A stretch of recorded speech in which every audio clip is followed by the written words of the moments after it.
Hello everyone, this is Aarti and welcome to SR education online classes.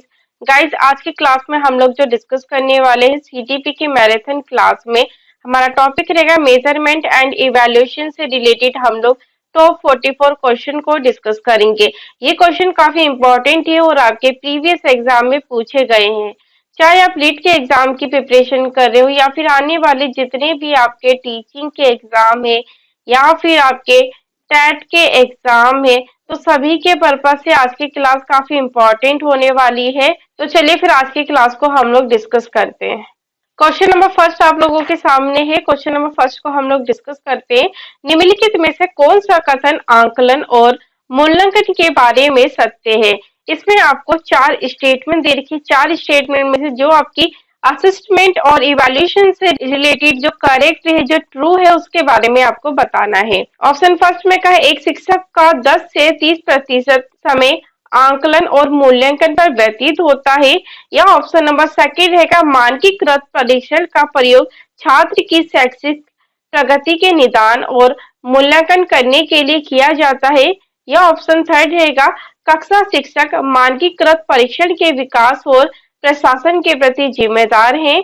या option four है उपयुक्त सभी, यानी कि फर्स्ट सेकंड और थर्ड स्टेटमेंट में जो का है वो बिल्कुल करेक्ट का है। तो गाइस, यहाँ पे जो हमारा राइट आंसर रहेगा ऑप्शन नंबर फर्स्ट रहेगा कि एक शिक्षक का 10 से लेके 30% जो समय होता है, जो टाइम होता है, वो आंकलन यानी कि असिस्टमेंट और मूल्यांकन यानी कि इवैल्यूएशन करने पर व्यतीत होता है या फिर करने पर लगता है। जब शिक्षक के द्वारा क्लास में छात्रों का इवैल्यूएशन किया जाएगा तो उससे ये पता लग पाएगा कि छात्रों ने किस तरीके से समझा है और छात्रों को कहाँ पे क्या प्रॉब्लम आई है। इसलिए शिक्षक के द्वारा क्लास में समय समय पर इवैल्यूएशन और असिस्टमेंट करना भी जरूरी होता है, ताकि हमारी टीचिंग के अंदर, हमारी लर्निंग के अंदर इम्प्रूवमेंट आ सके और छात्रों को सीखने में कोई समस्या भी उत्पन्न ना हो। इसलिए हमारा जो राइट आंसर रहेगा ऑप्शन नंबर फर्स्ट रहेगा। इसका आपको याद रखना है। चलिए अगले क्वेश्चन को हम लोग डिस्कस करते हैं। क्वेश्चन नंबर सेकंड आप लोगों के सामने है। क्वेश्चन नंबर सेकंड को हम लोग डिस्कस करते हैं। एक परीक्षण तभी वैध कहलाता है जब वे, यानी कि इसमें बताने की एक जो टेस्ट होता है, जो परीक्षण होता है, कब वो वैलिड या कब वो वैध कहलाता है, उसमें क्या गुण होने चाहिए। ऑप्शन फर्स्ट में क्या है निष्पक्ष और शिक्षक पूर्वाग्रह से मुक्त होना चाहिए। या ऑप्शन सेकंड रहेगा जिसे मापने का दावा करता है उसे मापता है। या ऑप्शन थर्ड रहेगा समय के साथ अनुरूप परिणाम देता है। या ऑप्शन फोर रहेगा सांस्कृतिक पूर्वाग्रह के खिलाफ बचाव करता है। तो गाइस, यहाँ पे हमारा जो राइट आंसर रहेगा ऑप्शन नंबर सेकंड रहेगा, जिसे मापने का दावा करता है उसे मापता है। यानी कि जो परीक्षण है तभी वैध कहलाता है जब जो मापने का काम करता है उसे सही ढंग से मापता है, तो तभी एक जो परीक्षण होता है वो वैध कहलाता है। तो इसका आपको ध्यान रखना है, इसलिए इसका राइट आंसर रहेगा ऑप्शन नंबर सेकंड। चलिए आगे डिस्कस करते हैं। क्वेश्चन नंबर थर्ड आप लोगों के सामने है। क्वेश्चन नंबर थर्ड को हम लोग डिस्कस करते हैं। निम्नलिखित में से कौन सा एक अलग अलग कक्षाओं के भीतर परीक्षण का प्रमुख उद्देश्य या फिर जो मेजर पर्पस है वो नहीं होता। ऑप्शन फर्स्ट में क्या है छात्रों के पूर्व ज्ञान का निदान करना। या ऑप्शन सेकंड रहेगा छात्रों को सुधारात्मक प्रतिक्रिया प्रदान करना।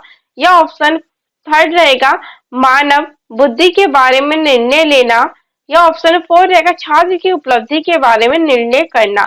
तो गाइस, आपको याद रखना है यहाँ पे नहीं के बारे में पूछा है, नोट के बारे में पूछा है।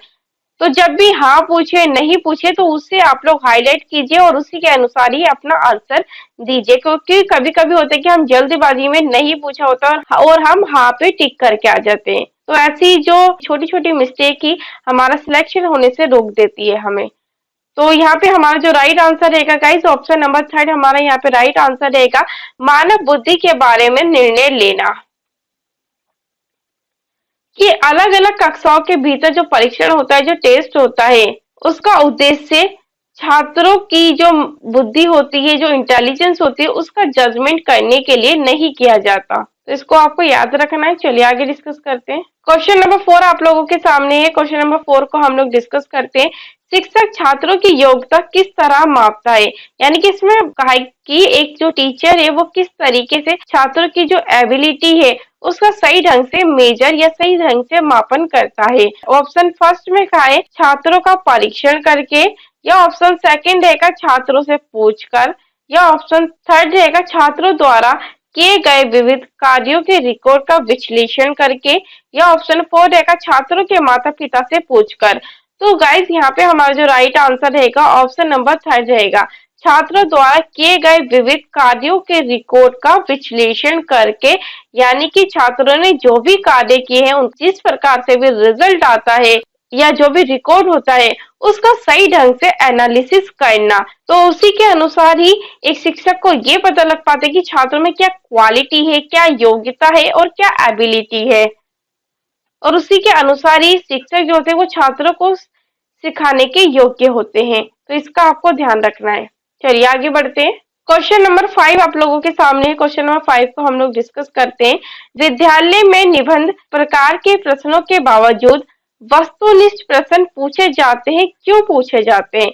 इसमें क्या है कि स्कूल के अंदर जो ऐसे टाइप के क्वेश्चन होते हैं वो तो पूछे जाते हैं, बट जो उसके साथ साथ जो ऑब्जेक्टिव टाइप क्वेश्चन पूछने के पीछे क्या कारण है और जो ऑब्जेक्टिव टाइप के क्वेश्चन है वो विद्यालय में क्यों पूछे जाते हैं, इसके बारे में आपको बताना है। ऑप्शन फर्स्ट में कहा छात्रों को समय के महत्व को बताने के लिए पूछे जाते हैं ऐसे क्वेश्चन, या ऑप्शन सेकंड रहेगा कम समय में अधिक काम करने के लिए, या ऑप्शन थर्ड रहेगा अधिक प्रश्नों के उत्तर जानने के लिए, या ऑप्शन फोर रहेगा ये उत्तर पत्र को हल करने की अधिक सुविधाजनक विधि है। तो गाइज यहाँ पे जो हमारा राइट आंसर रहेगा ऑप्शन नंबर थर्ड रहेगा, अधिक प्रश्नों के उत्तर जानने के लिए ही विद्यालय में या स्कूल के अंदर छात्रों के निबंध प्रकार के प्रश्नों के साथ साथ जो वस्तुनिष्ठ जो ऑब्जेक्टिव टाइप के क्वेश्चन होते हैं वो पूछे जाते हैं। तो इसका आपको याद रखना है ताकि ये पता लग सके कि छात्रों की उस विषय में उस सब्जेक्ट में कितनी नॉलेज है। इसलिए हम लोग जो ऑब्जेक्टिव टाइप के क्वेश्चन है उसे भी शामिल करते हैं परीक्षण में या फिर टेस्ट के अंदर, और जो शॉर्ट आंसर टाइप के क्वेश्चन होते हैं उसे भी हम लोग शामिल करते हैं अपने एग्जाम के अंदर या फिर टेस्ट के अंदर, और उसके साथ साथ जो ऐसे टाइप के क्वेश्चन होते हैं उसे भी हम लोग अपने परीक्षण में अपने टेस्ट में शामिल करते हैं। तो इसका आपको ध्यान रखना है। इसे इसका राइट आंसर क्या रहेगा? ऑप्शन नंबर थर्ड रहेगा। चलिए आगे डिस्कस करते हैं। क्वेश्चन नंबर 6 आप लोगों के सामने है। क्वेश्चन नंबर 6 को हम लोग डिस्कस करते हैं। शिक्षक को पाठ पढ़ाने के बाद क्या करना चाहिए? इसमें क्या है कि एक टीचर को जब वो लेसन पढ़ा लेते हैं, लेसन पढ़ाने के बाद टीचर को क्या करना चाहिए जिससे कि ये पता लग सके कि छात्र को जो लेसन पढ़ाया है आपने क्लास में वो समझ में आया है या फिर नहीं आया। ऑप्शन फर्स्ट में क्या, शिक्षक को पाठ की प्रश्नोत्तरी करानी चाहिए, या ऑप्शन सेकंड रहेगा शिक्षक को पाठ के प्रश्नों के उत्तर देने चाहिए, या ऑप्शन थर्ड रहेगा शिक्षक को छात्र इसे लिख सकते हैं या नहीं लिख सकते ये जानना चाहिए, या ऑप्शन फोर रहेगा शिक्षक को छात्रों में समझ आ गई है इसका परीक्षण करना चाहिए। तो गाइज यहाँ पे हमारा राइट आंसर रहेगा ऑप्शन नंबर थर्ड रहेगा, शिक्षक को छात्र इसे लिख सकते हैं या फिर नहीं लिख सकते इसे जानना चाहिए। इसलिए शिक्षक को पाठ पढ़ाने के बाद छात्रों का इवैल्यूएशन, छात्रों का जो टेस्ट है, जो फॉर्मेटिव इवैल्यूएशन है क्लास में वो करते रहना चाहिए, ताकि आप जो भी क्लास में पढ़ा रहे हैं छात्रों को कितना समझ में आया, कितना समझ में नहीं आया, छात्र कहाँ पे त्रुटि कर रहे, कहाँ पे गलती कर रहे सीखने में, या फिर आपने किस तरीके से समझाया है, वहां पे छात्रों को क्या परेशानी उत्पन्न हो रही है। तो इन सभी चीजों का साथ साथ इवैल्यूएशन भी करते रहना चाहिए, ताकि आपका जो एक पढ़ाने का पर्पस है, जो उद्देश्य है, उसे क्लास में पूरा किया जा सके। तो इसलिए इसका राइट आंसर रहेगा ऑप्शन नंबर थर्ड। तो इसे आपको याद रखना है। चलिए आगे डिस्कस करते हैं। क्वेश्चन नंबर 7 आप लोगों के सामने। क्वेश्चन नंबर 7 को हम लोग डिस्कस करते हैं। वही विद्यार्थी से यदि लगातार समान नतीजे पाए जाते हैं तो वह मूल्यांकन डैश है। इसमें क्या है कि क्लास के अंदर जब एक विद्यार्थी का इवैल्यूएशन किया जाता है तो उसके अंदर उसके जो नतीजे, उसका जो रिजल्ट है वो हमेशा सिमिलर आता है जितनी बार भी हम इवैल्यूएशन करते हैं। तो इस टाइप का जो इवैल्यूएशन होता है जिसमें समान नतीजे आते हैं, वो कौन सा इवैल्यूएशन होता है हमारा? ऑप्शन फर्स्ट में का वेद, ऑप्शन सेकंड में का आवेद, ऑप्शन थर्ड में का विश्वसनीय, या ऑप्शन फोर रहेगा अविश्वसनीय। तो गाइस यहाँ पे हमारा जो राइट आंसर रहेगा ऑप्शन नंबर थर्ड रहेगा, रिलायबल या फिर विश्वसनीय, जिसके अंदर विद्यार्थी का जितनी बार भी हम इवैल्यूएशन करते हैं उसमें उसका जो रिजल्ट है, उसके जो नतीजे वो हमेशा सिमिलर होते हैं। तो इस प्रकार का जो मूल्यांकन होता है वो रिलायबल होता है, तो इसको आपको ध्यान रखना है। चलिए आगे डिस्कस करते हैं। क्वेश्चन नंबर 8 आप लोगों के सामने, क्वेश्चन नंबर 8 को हम लोग डिस्कस करते हैं। मूल्यांकन डैश होता है यदि वह वही मापता है जो उसने सोचा था। इसके अंदर का है कि कौन से इवैल्यूएशन के द्वारा जो हमने सोचा है वो वही मापता है, वही चीज मेजर करता है। ऑप्शन फर्स्ट में का है वेद, ऑप्शन सेकंड में का अवेद, ऑप्शन थर्ड में का है विश्वसनीय, या ऑप्शन फोर रहेगा अविश्वसनीय। तो गाइस यहाँ पे हमारा जो राइट आंसर रहेगा ऑप्शन नंबर फर्स्ट रहेगा वेद या फिर वैलिड। वेद या फिर वैलिड असिस्टमेंट या फिर इवैल्यूएशन के द्वारा ही हमें ये पता लग पाता है कि हमने जो चीज मापनी है, जो चीज मेजर करनी है, उसे वेद इवैल्यूएशन के द्वारा ही मापा जाता है। तो इसको आपको याद रखना है। चलिए आगे डिस्कस करते हैं। क्वेश्चन नंबर 9 आप लोगों के सामने है। क्वेश्चन नंबर 9 को हम लोग डिस्कस करते हैं। स्कूल में शिक्षा की गुणवत्ता का मुख्य सूचक होता है। इसमें आपको बताने कि स्कूल के अंदर जो शिक्षा यानी कि एजुकेशन के अंदर गुणवत्ता यानी कि क्वालिटी का मुख्य सूचक या मुख्य इंडिकेटर है वो क्या होता है, जिसके द्वारा स्कूल के अंदर शिक्षा में गुणवत्ता लाई जाती है। ऑप्शन फर्स्ट में क्या है, स्कूल की भौतिक सुविधाएं प्रदान करना, या ऑप्शन सेकेंड रहेगा कक्षा का पद्धति, या ऑप्शन थर्ड रहेगा पाठ्य पुस्तक और अध्यापन अधिगम साधन, या ऑप्शन फोर रहेगा विद्यार्थी उपलब्धि स्तर।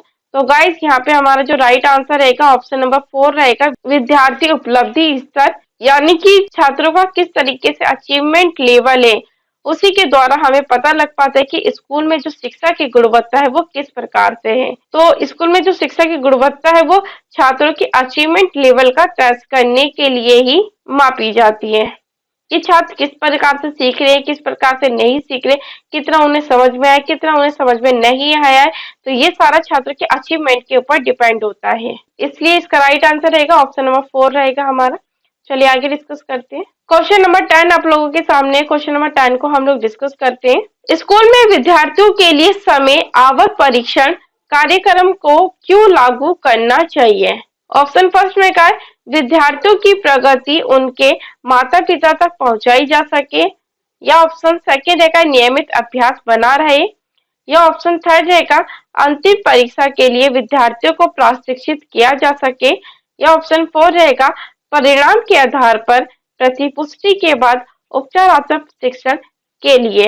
तो गाइस यहाँ पे हमारा जो राइट आंसर रहेगा ऑप्शन नंबर फोर रहेगा, परिणाम के आधार पर प्रतिपुष्टि के बाद उपचारात्मक शिक्षण छात्रों को प्रदान किया जाए, इसलिए आवत परीक्षण कार्यक्रम का हमें स्कूल में आयोजन करना चाहिए, ताकि जहाँ पे भी हमें लगे कि छात्रों को सीखने में यहाँ पे बाधा आ रही है, यहाँ पे एक परेशानी उत्पन्न हो रही है, या फिर टीचर को लगता है कि अपनी टीचिंग प्रोसेस के अंदर या फिर टीचिंग मेथड या फिर टीचिंग टेक्निक के अंदर उन्हें परिवर्तन करना है, उन्हें सुधार करना है, तो टीचर के द्वारा उन सभी चीजों में सुधार किया जाता है ताकि छात्रों को अच्छे प्रकार से चीजें समझ में आए और उन्हें सीखने के प्रति कोई बाधा, कोई जो परेशानी है वो उत्पन्न ना हो। तो इसलिए इसका राइट आंसर रहेगा ऑप्शन नंबर फोर रहेगा हमारा। चलिए आगे डिस्कस करते हैं। क्वेश्चन नंबर 11 आप लोगों के सामने। क्वेश्चन नंबर 11 को हम लोग डिस्कस करते हैं। अध्यापक निर्मित तथा मानकीकृत परीक्षणों का मुख्य अंतर निम्नलिखित में से किस क्षेत्र या फिर किस एरिया से होता है, ताकि ये पता लग सके कि ये जो टेस्ट है वो अध्यापक निर्मित टेस्ट है या फिर मानकीकृत टेस्ट है। ऑप्शन फर्स्ट में क्या है, वस्तुनिष्ठता के कारण, या ऑप्शन सेकंड रहेगा मानक के कारण, या ऑप्शन थर्ड रहेगा विपन्नता के कारण, या ऑप्शन फोर रहेगा समग्र गुणवत्ता के कारण। तो गाइस यहाँ पे हमारा जो राइट आंसर रहेगा ऑप्शन नंबर सेकंड रहेगा मानक यानी कि नॉर्म्स के कारण ही हमें ये पता लग पाता है कि ये जो टेस्ट है वो अध्यापक निर्मित टेस्ट है या फिर वो मानकीकृत टेस्ट है, इसलिए इसका राइट आंसर रहेगा ऑप्शन नंबर सेकंड रहेगा। चलिए आगे डिस्कस करते हैं। क्वेश्चन नंबर 12 आप लोगों के सामने, क्वेश्चन नंबर 12 को हम लोग डिस्कस करते हैं। विद्यार्थियों की उत्तर पुस्तिकाओं को जांचते समय अध्यापक को क्या करना चाहिए, जिससे कि छात्रों की जो उत्तर पुस्तिका है, जो आंसर बुक है, उसे सही प्रकार से इवेल्युएट या सही प्रकार से जांच की जा सके।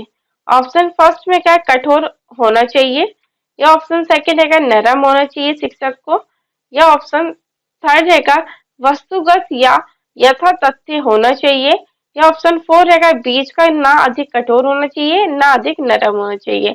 तो गाइज यहाँ पे हमारा जो राइट आंसर रहेगा ऑप्शन नंबर थर्ड रहेगा, वस्तुगत या यथा तथ्य होना चाहिए, और उसी के अनुसार ही अध्यापक को या फिर शिक्षक को छात्रों की उत्तर पुस्तिका या फिर जो आंसर बुक है उसे अच्छे प्रकार से इवेल्युएट करना चाहिए, ताकि ये पता लग सके कि छात्रों ने जो लिखा है वो किस तरीके से लिखा है, और छात्रों की जो अंडरस्टैंडिंग की जो समझ है वो कितनी विकसित हुई है। तो इसलिए इसका जो राइट आंसर है वो ऑप्शन नंबर थर्ड रहेगा, ऑब्जेक्टिव। चलिए क्वेश्चन नंबर 13 आप लोगों के सामने, क्वेश्चन नंबर 13 को हम लोग डिस्कस करते हैं। एक मानकीकृत परीक्षण की वैधता के लिए सर्वोत्तम मानदंड या फिर निष्कर्ष कौन सा होगा। ऑप्शन फर्स्ट में क्या, मानदंडों की उपयोगिता, या ऑप्शन सेकंड है का विशिष्ट स्थानीय उद्देश्यों के संदर्भ में विषय वस्तु की उपयोगिता, या ऑप्शन थर्ड रहेगा प्राकृतिक या भौतिक लक्षण तथा संचालन और समांकन में आसानी, या ऑप्शन फोर रहेगा इससे प्राप्त समांकों तथा अध्यापकों द्वारा निर्मित परीक्षण के आधार पर प्राप्त ग्रेड या फिर श्रेणी में सह संबंध। तो गाइज यहाँ पे हमारा जो राइट आंसर रहेगा ऑप्शन नंबर सेकंड रहेगा, विशिष्ट स्थानीय उद्देश्यों के संदर्भ में विषय वस्तु की उपयुक्तता। तो इसका आपको ध्यान रखना है, इसलिए इसका right answer option number second रहेगा। चलिए क्वेश्चन नंबर 14 को हम लोग डिस्कस करते हैं। मापन या मूल्यांकन प्रक्रिया का पहला पद या फिर जो फर्स्ट स्टेप होता है वो क्या रहता है, जिसके द्वारा मेजरमेंट और इवैल्यूएशन प्रोसेस अच्छे प्रकार से हो पाता है। ऑप्शन फर्स्ट में क्या है, मापीय गुणों अथवा उद्देश्य एवं लक्ष्यों का निर्धारण एवं परिभाषीकरण, या ऑप्शन सेकंड रहेगा उपयुक्त मापन उपकरण अथवा विधियों का चयन करना, या ऑप्शन थर्ड रहेगा मापन उपकरण या विधि का प्रयोग अथवा प्रशासन, या ऑप्शन फोर रहेगा मापन परिणामों की प्राप्ति एवं उसका लेखन। तो गाइस यहाँ पे जो हमारा राइट आंसर रहेगा ऑप्शन नंबर फर्स्ट रहेगा, मापीय गुणों अथवा उद्देश्य एवं लक्ष्यों का निर्धारण एवं परिभाषीकरण। चलिए आगे डिस्कस करते हैं। क्वेश्चन नंबर 15 आप लोगों के सामने, क्वेश्चन नंबर 15 को हम लोग डिस्कस करते हैं। परीक्षण की प्रकृति के आधार पर वर्गीकरण किया गया है, और किस प्रकार से ये जो वर्गीकरण है या फिर क्लासिफिकेशन है वो किस प्रकार से किया गया है मेजरमेंट को लेकर। ऑप्शन फर्स्ट में का मौखिक परीक्षण और लिखित परीक्षण, या ऑप्शन सेकंड रहेगा मौखिक परीक्षण और प्रायोगिक परीक्षण, या ऑप्शन थर्ड रहेगा लिखित परीक्षण और प्रायोगिक परीक्षण, या ऑप्शन फोर रहेगा मौखिक परीक्षण और लिखित परीक्षण तथा प्रायोगिक परीक्षण। तो गाइस यहाँ पे जो हमारा राइट आंसर रहेगा ऑप्शन नंबर फोर रहेगा, मौखिक परीक्षण, लिखित परीक्षण और प्रायोगिक परीक्षण, यानी कि ओरल, रिटन एंड एक्सपेरिमेंटल जो टेस्ट होते हैं उसी के आधार पर उसका क्लासिफिकेशन किया गया है कि बच्चों से पहले ओरली लिया जाए टेस्ट, फिर उसका रिटर्न में लिया जाए और उसके बाद छात्रों से एक्सपेरिमेंट लिया जाए, ताकि ये पता लग सके कि छात्रों का किस विषय में कितना इंटरेस्ट है और छात्र किस प्रकार से उस विषय को समझ पाते हैं। तो ओरल, रिटर्न और एक्सपेरिमेंट ये तीनों प्रकार के जो टेस्ट है, जो परीक्षण है, उसका आयोजन करना चाहिए क्लास में छात्रों का इवैल्यूएशन करते समय। चलिए आगे डिस्कस करते हैं। क्वेश्चन नंबर 16 आप लोगों के सामने, क्वेश्चन नंबर 16 को हम लोग डिस्कस करते हैं। इनमें से कौन सा वस्तुनिष्ठ परीक्षण का गुण नहीं है, यानी कि आपको जो ऑब्जेक्टिव टेस्ट है उसका जो फीचर नहीं है उसके बारे में आपको बताना है। ऑप्शन फर्स्ट में का वस्तुनिष्ठता, या ऑप्शन सेकंड में का विश्वसनीयता, ऑप्शन थर्ड में का वैधता, या ऑप्शन फोर रहेगा आत्मनिष्ठता। तो गाइज यहाँ पे जो हमारा राइट आंसर रहेगा ऑप्शन नंबर फोर रहेगा आत्मनिष्ठता या सब्जेक्टिविटी। तो ये ऑब्जेक्टिव टेस्ट का गुण नहीं है हमारा, बाकी वस्तुनिष्ठता, विश्वसनीयता और वैधता ये सभी हमारे ऑब्जेक्टिव टेस्ट के गुण या फिर ऑब्जेक्टिव टेस्ट के फीचर होते हैं। तो इसका आपको ध्यान रखना है। चलिए आगे डिस्कस करते हैं। क्वेश्चन नंबर 17 आप लोगों के सामने, क्वेश्चन नंबर 17 को हम लोग डिस्कस करते हैं। अंकों के बजाय ग्रेड देने की संस्तुति इसलिए की जाती है क्योंकि, यानी कि किस लिए की जाती है उसके बारे में आपको बताने, जिसके द्वारा छात्रों को ग्रेड और जो मार्क्स है वो प्रदान किए जाते हैं। ऑप्शन फर्स्ट में कहा, इससे शिक्षा की समग्र रूप से जो गुणवत्ता है वो बढ़ेगी। या ऑप्शन सेकंड रहेगा, इससे अध्यापन अधिगम सुगम होगा। या ऑप्शन थर्ड रहेगा, अंकों पर आधारित बच्चों में देखा जाने वाला अंतर कम हो जाएगा। या ऑप्शन फोर रहेगा, अंकों की अपेक्षा ग्रेड देना सरल है। तो गाइस यहाँ पे हमारा राइट आंसर रहेगा ऑप्शन नंबर थर्ड रहेगा, अंकों पर आधारित बच्चों में देखा जाने वाला जो अंतर है वो कम होता है। जब ग्रेड देते हैं तो छात्रों में जो अंकों के आधार पर जो अंतर है वो समाप्त हो जाता है। चलिए आगे डिस्कस करते हैं। क्वेश्चन नंबर 18 आप लोगों के सामने, क्वेश्चन नंबर 18 को हम लोग डिस्कस करते हैं। विद्यालय अधिगम के मूल्यांकन का प्रमुख तत्व क्या है और जिसके द्वारा स्कूल में छात्रों का इवैल्यूएशन किया जाता है। ऑप्शन फर्स्ट में का परीक्षण बनाना। या ऑप्शन सेकंड रहेगा निष्पादन के पर्याप्तता का निर्णय। या ऑप्शन थर्ड रहेगा वृद्धि मापन। या ऑप्शन फोर रहेगा ग्रेड देना। तो गाइस इसका राइट आंसर रहेगा हमारा ऑप्शन नंबर सेकंड रहेगा, निष्पादन की पर्याप्तता का निर्णय। छात्र ने किस तरीके से परफॉर्मेंस किए उसका सही तरीके से जजमेंट करना ही स्कूल में लर्निंग को लेके इवैल्यूएशन किया जाता है, ताकि इवैल्यूएशन के द्वारा ये पता लग सके कि छात्र किस तरीके से सीख रहे, किस तरीके से नहीं सीख रहे, उनकी सीखने में कहाँ पे इम्प्रूवमेंट आ रही है, कहाँ पे बाधा उत्पन्न आ रही है, या फिर छात्र सीखने में एरर कर रहे हैं। तो जब विद्यालय में छात्रों की लर्निंग से लेके जब विद्यालय में इवैल्यूएशन किया जाता है तो छात्र की परफॉर्मेंस का अच्छे तरीके से मेजर हो पाता है। तो इसलिए इसका राइट आंसर रहेगा हमारा ऑप्शन नंबर सेकंड रहेगा। चलिए आगे डिस्कस करते हैं। क्वेश्चन नंबर 19 आप लोगों के सामने, क्वेश्चन नंबर 19 को हम लोग डिस्कस करते हैं। किसी अध्येता की बौद्धिक योग्यता को मापने के लिए निम्नलिखित में से कौन सा परीक्षण का भाग नहीं हो सकता। यानी कि इसके अंदर किसी अध्येता या फिर किसी लर्नर की जो बौद्धिक योग्यता होती है, जो इंटेलेक्चुअल एबिलिटी होती है, उसे मापने के लिए, उसे मेजर करने के लिए कौन सा एक परीक्षण का भाग या पार्ट नहीं होता। ऑप्शन फर्स्ट में का है किसी अब स्थिति की आवश्यकता की पूर्ति करना। या ऑप्शन सेकंड रहेगा पूर्व अधिगम को सीखना और उसका उपयोग करना। या ऑप्शन थर्ड रहेगा अध्येता के समक्ष आने वाली समस्याओं का समाधान करना। या ऑप्शन फोर रहेगा ठोस नैतिक निर्णय करना। तो गाइस यहाँ पे आपसे पूछा है जो नहीं हो सकता, नहीं यानी कि नोट के बारे में पूछा है, और इसलिए इसका जो राइट आंसर रहेगा ऑप्शन नंबर फोर रहेगा हमारा, ठोस नैतिक निर्णय करना। तो इसका आपको ध्यान रखना है। चलिए आगे बढ़ते हैं। क्वेश्चन नंबर 20 आप लोगों के सामने, क्वेश्चन नंबर 20 को हम लोग डिस्कस करते हैं। छात्रों को इस आधार पर प्रोन्नत किया जाना चाहिए, यानी कि इसमें छात्रों को किस आधार पर या फिर स्टूडेंट को किस आधार पर प्रमोट करना चाहिए। ऑप्शन फर्स्ट रहेगा बुद्धि के आधार पर। या ऑप्शन सेकंड रहेगा रचनात्मक मूल्यांकन के आधार पर। या ऑप्शन थर्ड रहेगा योग्यता मूल्यांकन के आधार पर। या ऑप्शन फोर रहेगा समग्र मूल्यांकन के आधार पर। तो गाइस इसका जो राइट आंसर रहेगा ऑप्शन नंबर फोर रहेगा, समग्र मूल्यांकन के आधार पर ही छात्रों को प्रमोट करना चाहिए। इसके अंदर छात्रों का शैक्षिक और जो शैक्षिक पक्ष है दोनों का इवैल्यूएशन किया जाता है, जिसके आधार पर हमें ये पता लग पाता है कि छात्रों की परफॉर्मेंस किस तरीके से, छात्र किस तरीके से सीखते हैं, कितना पार्टिसिपेट करते हैं, या फिर सीखने में कितना छात्र सीखने में इंटरेस्ट लेते हैं, और कितनी अपनी भूमिका निभाते हैं, और कितना क्लास में एक्टिव रहते हैं। तो छात्रों का समग्र रूप से मूल्यांकन होना चाहिए, शैक्षिक पक्ष और जो अशैक्षिक पक्ष से दोनों तरीके से। तो और उसी के आधार पर छात्रों को प्रमोट करना चाहिए। तो इसलिए इसका right answer option number four रहेगा। तो इसका आपको ध्यान रखना है। क्वेश्चन नंबर 21 आप लोगों के सामने है। क्वेश्चन नंबर 21 को हम लोग डिस्कस करते हैं। छात्रों द्वारा शिक्षक के मूल्यांकन को प्रभावित करने का सबसे शक्तिशाली कारक या सबसे शक्तिशाली जो फैक्टर है वो कौन सा होता है। ऑप्शन फर्स्ट में का वस्तुनिष्ठता। या ऑप्शन सेकंड है का आत्मनिष्ठता। या ऑप्शन थर्ड रहेगा विश्वसनीयता। या ऑप्शन फोर रहेगा मानदंड। तो गाइस इसका राइट आंसर जो रहेगा ऑप्शन नंबर सेकंड रहेगा आत्मनिष्ठता, या फिर सब्जेक्टिविटी इवैल्यूएशन के द्वारा ही जो शिक्षक है वो छात्रों का इवैल्यूएशन सही प्रकार से कर पाते हैं।